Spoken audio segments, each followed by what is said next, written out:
আজকে ওভেন ছাড়া আমি বিস্কিট মেক করতেছি।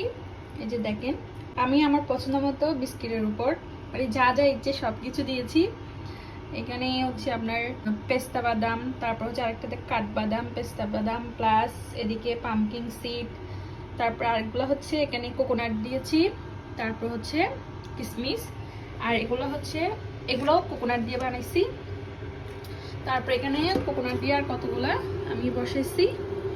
এই যে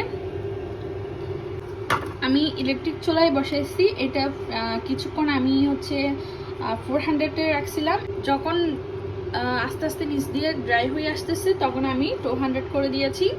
এটা 200-এ রেখে আমি এটাকে বানিয়ে নিব। দেন উপর দিয়ে আমি ফ্রাই প্যানে যে ঢাকনাটা আছে ওইটা না দিয়ে আমি হচ্ছে একটা তাওয়া বা হচ্ছে ফ্রাই প্যান আর কি উপর দিয়ে দিব। বিস্কিটগুলো দেখেন কিন্তু খুব সুন্দর হয়েছে, ভিতরে একদম পারফেক্ট ভাবে। দেখেন আমি একটা সাউন্ডে দেখাই। আর এটা হচ্ছে বাটার দিয়ে বানিয়েছি আমি।